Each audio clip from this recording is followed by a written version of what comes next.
Nuevamente con ustedes, esta vez desde exteriores para Radio TV Noticias. Su amigo y servidor Hugo Ricardo Jacome Basurto, y también en las cámaras la licenciada Laurita Franco Veloz.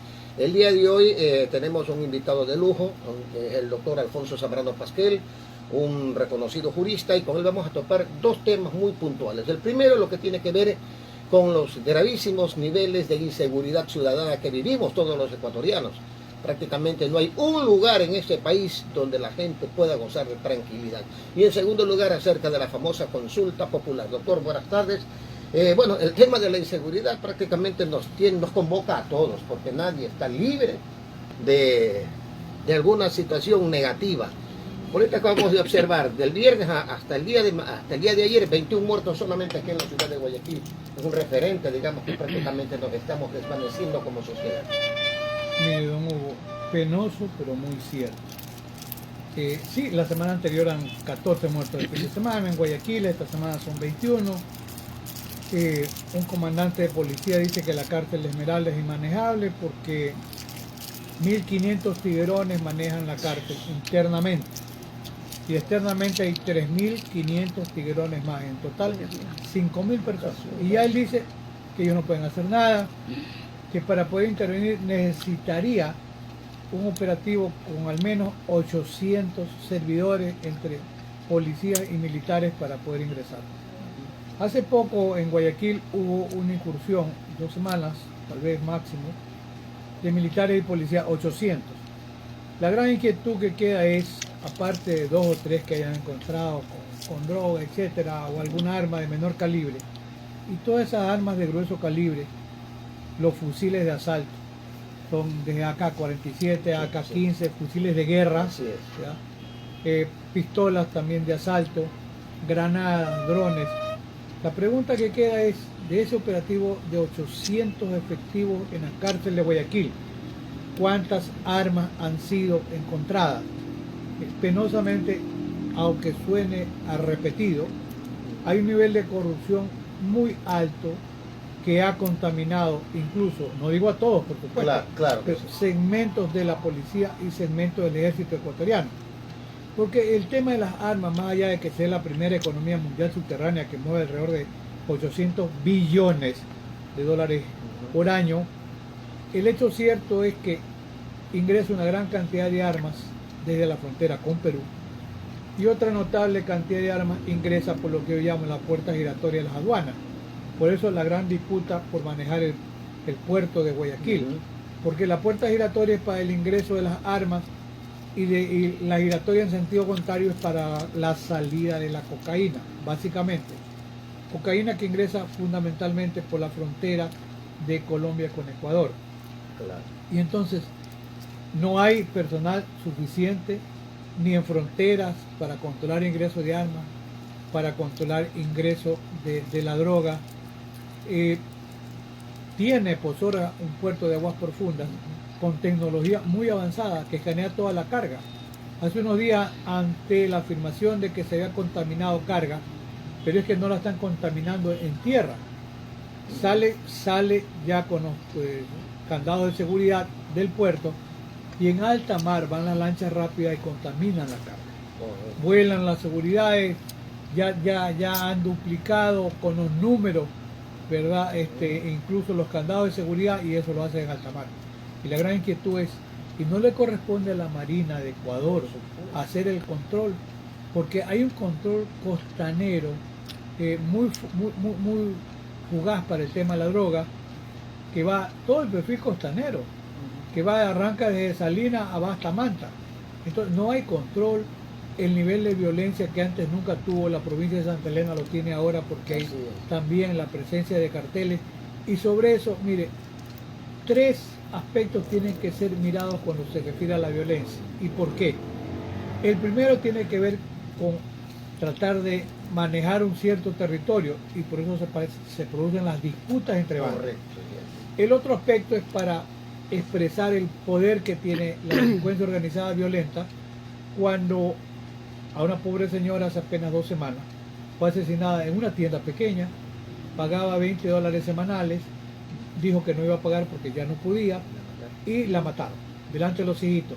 Porque ese es un mensaje que le da la delincuencia organizada, que ahora también se dedica a la extorsión con negocios pequeños y grandes, para decir, si usted no paga, mire lo que le puede pasar. Así es. Y el otro aspecto muy grave es que la delincuencia organizada le dice al Estado, a este Estado le dice, oiga, usted no puede con nosotros. Un ejemplo, ¿cómo es factible que en el sector de sociovivienda pongan a cuidar un UPC a una subteniente, jovencita, recién graduada, que viene de Loja? En uno de los sitios más candelas de la ciudad, los jefes la ponen a cuidar un retén policial y los miserables fascinerosos la balearon 8 disparos, lamentablemente falleció la semana pasada. Miren, no impedir un acontecimiento cuando se tiene la obligación jurídica de impedirlo, que vale ocasionarlo. Hay que investigar la conducta de los jefes que hacen los distributivos en las diferentes UPC. ¿Cómo es posible que en una zona altamente conflictiva pongan a una sola oficial de la policía a cuidar? Por eso es la respuesta a la delincuencia organizada, que le dice, nosotros tenemos el poder y tenemos las armas. Ha pasado un mes y nos olvidamos ya, algunos, yo no me he olvidado. De Lorena, la chica que la mataron, digamos, en aparte el tema de cadetes. del fiscal, el fiscal Edgar Escobar, Claro, un mes, fue mi alumno incluso de la universidad. Él está haciéndose limpiar los zapatos frente al edificio de la fiscalía. O sea, el edificio de la fiscalía del Guayas no tiene 1 ni 2 policías afuera, o fue deliberado. No había policías para que lo maten, no lo sabemos. Pero el hecho cierto es que es inadmisible que él, que manejaba temas de delincuencia organizada, no haya tenido protección. Por eso es que cuando Edgar Escobar ve que se acercan 2 personas, intenta correr y es asesinado. Sí, tenemos muestras día a día del nivel de inseguridad, porque no hay control de las drogas. Somos el tercer país en América en decomisos de cocaína después de Estados Unidos y de Colombia, sí, pero ese es el 10 o el 15% de la droga que se va, o sea, claro. 300 toneladas en 2 años son alrededor de 1.500 toneladas que han pasado por Ecuador. Cuando hay un promedio de, le dicen mal hasta las cifras, el presidente el otro día dijo, 300 toneladas representan 6.000 millones, no, 20 millones cuesta en Estados Unidos, 60 en Europa, un promedio 40, 12.000 millones de dólares que cuesta esa cocaína decomisada, y sobre eso no olvidarse. ¿Y quién asegura que la cocaína esté siendo destruida? Si se ponen a llorar que no hay un horno para cremarla. Así es. Claro. Ahora le está pidiendo de caridad a Estados Unidos, le presenta un plan que cuesta 5.000 millones de dólares. Ecuador. Una vez habló del plan Ecuador, que ni siquiera lo tomaron en cuenta. Ahora va a tocar la puerta del vecino, Estados Unidos, a rogarle que por favor ayude a pasar el platillo. La gran pregunta es, ¿y qué interés puede tener Estados Unidos en la seguridad de Ecuador? Ninguna. En el caso de Colombia, el Plan Colombia se manejó durante 20 años, 20.000 millones de dólares, porque había que desarticular, para la política del gobierno de Estados Unidos, había que desarticular la estructura criminal de la FARC y de la ELN y otros grupos terroristas colombianos. Y eso lo han conseguido en alta medida. El tema de la droga, no. Porque Colombia sigue siendo el primer productor de cocaína del mundo. En el último año incrementó el 25% de la producción cocalera. El Perú ha duplicado la producción cocalera al 100%. Y Estados Unidos consume alrededor de 400 toneladas de cocaína por año. Entonces, la producción cocalera en Colombia, publicaciones del fin de semana, supera las 3.000, 3.500 toneladas de cocaína por año. Ese es el margen de producción cocalera. De suerte, y en Ecuador se están quedando 70, 80 toneladas, lo dice Fernando Carrión, un investigador de la Flaxo, de cocaína para consumo interno. Hoy la delincuencia organizada se alimenta mucho de el joven, de ese joven que no tiene trabajo, que no tiene posibilidad de educarse, que está dedicado al consumo de drogas, que es microtraficante y luego da el gran salto para convertirse en sicario. Mire, si usted me dice qué hacer, porque ya vamos a comentar algo en la consulta, el Estado se ufana de que tiene la mayor reserva petrolera, aparte de la reserva petrolera, la mayor reserva económica. Claro, para cumplir las imposiciones del Fondo Monetario Internacional, y eso atempera la cuestión de la seguridad. No. ¿Por qué razón? Por un tema de fondo. Porque hay una política de seguridad equivocada. Y no voy a sugerir fórmulas milagrosas o mágicas, no. La delincuencia organizada, ¿de dónde se nutre, se alimenta? De una base social muy vulnerable, que son estas personas jóvenes que con el producto, entre comillas, del tráfico de droga y de un acto de sicariato mantienen a su familia. O sea, hay una economía subterránea de estos jóvenes delincuentes que alimentan a la familia y que, como son menores de edad, saben que el máximo puede ser 8 años. Si el Estado quiere enfrentar realmente este nivel de inseguridad, tiene que apuntalar a invertir en ese tejido social que alimenta la delincuencia de mayores. Si no alimenta el tejido social, y miren el ejemplo de Medellín, que yo lo repito constantemente, ha sido un proceso de 20 años, pero donde hay hoy día unidades de hospitalarias móviles, que eso sirve más que tener. Sí, los mega hospitales son importantes, pero no hay ni médicos ni hospitales, la medicina no está bien atendida, los niños no pueden ir a clases con facilidad. Si toda esa base social, ese tejido social tan débil que permite a la delincuencia organizada reclutar de allí servidores, el Estado tiene que preocuparse por invertir en esa área. Y un ejemplo que sí se puede en alguna ocasión, Nelsa Curvelo, cuando trabajó con las bandas y pandillas juveniles, ¿ya? Nelsa Curvelo, alguna vez conversábamos con ella en un programa y decía, es que había que devolverle la autoestima, la dignidad, y esos jóvenes entregaron las armas y desaparecieron las dos grandes pandillas de los Nietes y los Latin King. Ahora se han reagrupado con el mismo nombre, están disgregados. Se maneja desde la cárcel el tema de, ahora se habla que se ha tercerizado el servicio del sicariato. Se puede contratar sicarios en la cárcel, se puede contratar para secuestro de personas, secuestro de vehículos, venta de drogas, venta de armas. Bueno, la cárcel se ha convertido, como dice incluso un notable jurista ecuatoriano que está en Alemania, en una gran fábrica de delincuencia. Es una fábrica moderna que está allí, que el Estado no tiene capacidad, la policía no puede manejar la cárcel, porque o por incapacidad o por corrupción.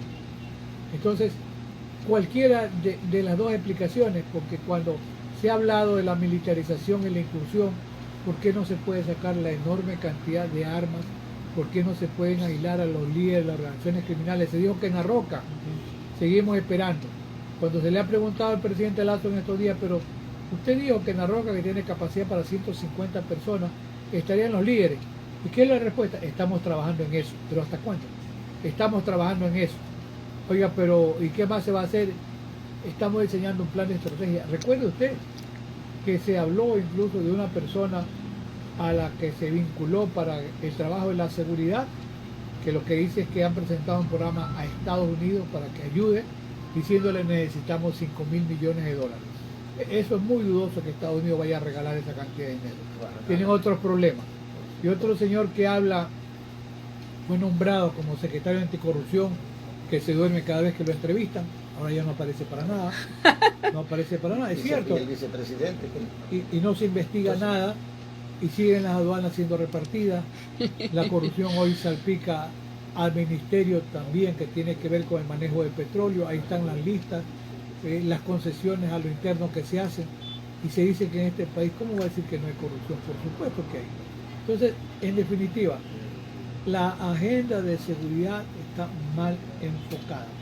En lo externo, porque tiene que trabajar con el tejido social que alimenta la delincuencia organizada. Y a lo interno, claro que hay que negociar con quienes están presos. Hay que negociar, encontrar una posibilidad de salida para que baje. Si baja el nivel de la violencia dentro de la cárcel, con seguridad, va a manejarse mejor el nivel de la violencia fuera de la cárcel, que en este país tiene secuestrada la seguridad ciudadana. Bien. Definitivamente muy interesante el análisis, ¿no? Doctor, por otra parte, el famoso tema de la consulta popular. El presidente de la República señala de que no tiene capacidad de gobernabilidad, dice, y que se hace imperativamente necesaria la ejecución de una consulta popular para ver de qué manera puede gobernar este país. Otros señalan que es inconstitucional, que él no puede convocar a la ciudadanía para restarle, digamos, el tiempo, en este caso a los asambleístas, porque es otro poder del Estado y que eso sería inconstitucional. Mire, para que no se diga que en muchos comentarios somos negativos, no. Yo prefiero llamarme ser un crítico constructivo. A uno no le gusta algo, dice por qué y proponga algo mejor acá. Claro. A ver, primero, el tema de la consulta era importante o es importante, sí y no. Porque, primero, no es verdad que la consulta va a solucionar el problema de la seguridad. Olvidémonos de eso. En segundo lugar, se corre un riesgo con la baja aceptación que tiene el gobierno de hoy, que está en el 15, 14 y menos por ciento de aceptación ciudadana. Puede ser que haya una suerte de rechazo popular a la falta de operatividad del gobierno. Y sí, porque además es una consulta que con 8, con 10 preguntas requiere que haya un conocimiento. Hay consulta para que, claro, si le regalan la idea, mire, vamos a combatir la inseguridad, y eso cala, puede responderse que sí. Pero por lo demás, aspectos que entran en el campo ya de derechos humanos y de lo técnico, y lo diré muy rápidamente. En el tema de la participación del ejército, la Corte Constitucional, que tiene que ver con el control de constitucionalidad, y la Corte Interamericana, que tiene que ver con el control de convencionalidad por la Comisión Americana de Derechos Humanos, ambas han coincidido que no son tareas propias del ejército combatir la delincuencia, porque el ejército está preparado para la guerra y para enfrentar al enemigo. Pero en Zambrano Vélez y otros del año 2007 contra Ecuador, dijo la Corte Interamericana que excepcionalmente podría intervenir el ejército. O sea, entra en el marco de la excepcionalidad. La Corte Constitucional dijo que no era suficiente con una enmienda, o sea, una consulta popular, y fue. Dijo, eso tiene que ser materia de una reforma constitucional para tratar la Asamblea. En el tema de la pregunta 6, donde se sostuvo en muchos sectores que lo que pretendía era desarrollar un hiperpresidencialismo, porque quería el presidente de la República o sus asesores que el presidente hiciera con algún grupo pequeño las ternas para que de 3 que él quiera, en la asamblea le elija uno. Siempre serán los 3 que el presidente quiera. Muñequear o Sí, manejar. eso de alguna manera se ha replanteado. Ahora, el hecho cierto es que se ha manejado en los últimos tiempos muy mal el Consejo de Participación Ciudadana y por eso hay pérdida de credibilidad. Ahora, en el tema de la extradición, ese también es una venta de humo. Porque, a ver, para el caso de los grandes carteles colombianos, Pablo Escobar muere en enfrentamiento, Claro. al mexicano Rodríguez Gacha también, y los 2 grandes extraditados en principio del grupo extraditable fueron los hermanos Rodríguez Orejuela del cartel de Cali. Y luego han venido algunos más. El caso de México, claro, está el Chapo Guzmán, está algunos de los carteles, pero hoy el presidente López Obrador, por ejemplo, a Caro Quintero ha dicho que no, porque además está llegando a los 80 años y que puede dar más información en México y no va a la extradición. Y Ecuador, ¿cuántos Chapo Guzmán tiene? ¿Cuántos Pablo Escobar tiene? A Estados Unidos, que tiene sobrepobladas las cárceles. A ver, primero habría que tener una lista de los extraditables que Estados Unidos tenga. Claro. Porque Gerald está preso en Estados Unidos. Al patrón Escobar ya lo mataron en la cárcel. Busquemos más, no sé cuántos haya. O sea, esa es una venta de humo, por eso digo regala humo. Porque primero el país, de acuerdo a cómo está la pregunta, hay que esperar que el país que requiera sería, estamos soñando que Estados Unidos se los lleve, si Estados Unidos tiene sobrepobladas las cárceles, tendría que pedirlo y nosotros entregárselo. Habría que ver cuántos extraditables hay. ¿Cuántos van a ser al año? ¿5? ¿10? ¿Quién sabe? Tal vez en este momento haya ningún extraditable, pero esa es una venta como para decir, oiga, a ver, mire que vamos a hacerle tener miedo a los capos de narcotráfico con la amenaza de la extradición. Y hay aspectos, por ejemplo, el tema de la remediación ambiental, la protección, a algunos no les gusta, a mí sí, de la Pachamama, que es el medio ambiente, la naturaleza, Claro. la explotación sin control minera, la contaminación de los ríos y agua, es una línea correcta y nadie estaría en contra de que haya un adecuado control y que haya la consulta informada Es decir, lo vamos a consultar, pero explicándole por qué o para qué, Claro. cuáles son las desventajas y cuáles son las ventajas. Eso es consulta informada. Eso es razonable, sí. En el tema político se piensa que 137, me parece, quieren quedarse en 120. Pero no es cuestión de 15 más o 15 menos, porque algunas provincias se caerían con menos representación y algunas con ninguna. Mira, el tema es no la cantidad, sino la calidad. Debiera apuntarse a que haya una exigencia para que haya calidad para ser asambleísta. Y me parece también razonable que la elección se la haga en segunda vuelta. ¿Por qué? Porque si el candidato que gana en primera vuelta va a la segunda y gana en segunda vuelta, tiene una mayor aceptación popular. Por ejemplo, con que pasó en la última elección, el hoy presidente Lazo pasa la primera vuelta con el 19%, ahora con 34%. Y en la segunda vuelta, por una serie de factores políticos, repunta el presidente Lazo y termina con 54%. Si la elección hubiese sido en segunda vuelta, él hubiera tenido una gran bancada, capaz de no... En realidad también es verdad, ha experimentado toda una suerte de confrontaciones a lo interno de la Asamblea, que es verdad, restan la capacidad de gobernabilidad. Pero se puede hacer un rediseño, yo pienso que sí. Y en el tema de la fiscalía, es que no puede haber ningún órgano que no esté sometido a control. Incluso la Fiscalía General y los fiscales tienen que ser sometidos a control. Hoy están sometidos al control disciplinario de rendimiento por parte del Consejo de la Judicatura. Un Consejo de la Judicatura penoso en su actuación.